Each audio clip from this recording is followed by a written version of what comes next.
Hi, and welcome to this introduction to the novel Things Fall Apart in the field 5, Postcolonial Theory, in the course English 7. Chinua Achebe was born in 1930 in Nigeria. He is a Nigerian novelist, poet, and literary critic.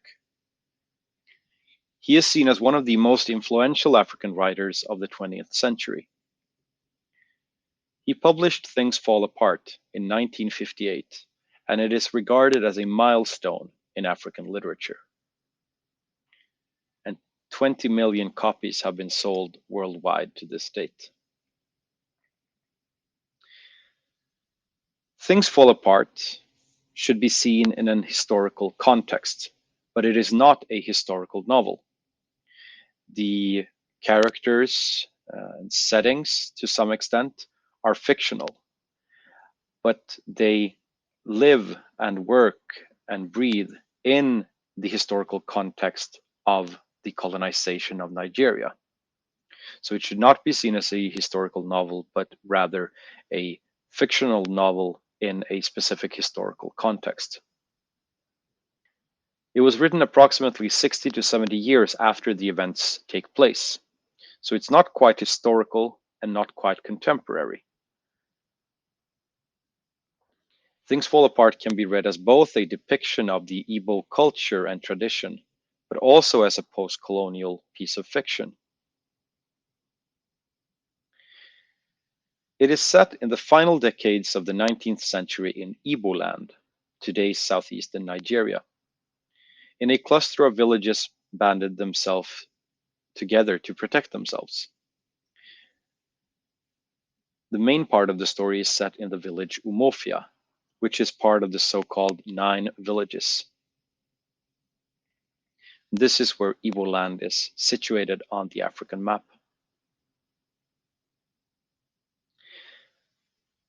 Earlier, only coastal areas had been colonized by the Europeans. But by the late 19th century, when Things Fall Apart is set, all of Africa was being colonized by the Europeans. The Europeans wanted to colonize these parts of Africa for their natural resources, but also to gain power. The main characters in the story are Okonkwo, who is the protagonist. He's a respected leader of the village. He's masculine, he's a warrior and a farmer, and has vowed to hate everything his father had loved. There is also Unoka, which is Okonkwo's father, a lazy musician who likes to drink wine and is seen by Okonkwo as a coward. And Woye is Okonkwo's oldest son. He has close bonds to Ikemefuna, and Ikemefuna is Okonkwo's adopted son. He was born in another clan and placed to live with Okonkwo. He develops close bonds with Nwoye. Ekwefi was Okonkwo's second wife. She left her husband for Okonkwo, and she is the mother of Ezinma. Ezinma is Okonkwo's only child with Ekwefi.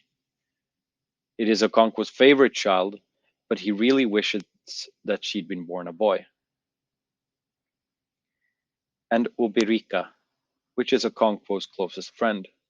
He has great status in the village, and he is more nuanced in his thinking than Okonkwo. The plot is divided into 3 distinct parts.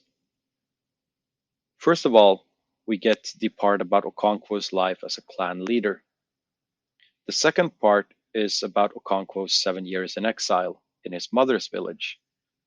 And the third part is about Okonkwo's return to his village and the British colonization of the area. The point of view in the novel is third-person omniscient perspective, which means that we get to see all of the action from above. It is a neutral point of view, which we will see in the novel. The omniscient narrator very rarely chooses a side, but tries to explain the events as neutrally as possible. Some themes in the novel are the struggle between change and tradition, varying interpretations of masculinity, pride, and generational divide, but also colonial effects. I hope you will enjoy this book, and I hope that you will enjoy reading it and learning more about the colonialization of Africa. That was it for this time. I'll see you next time. Bye.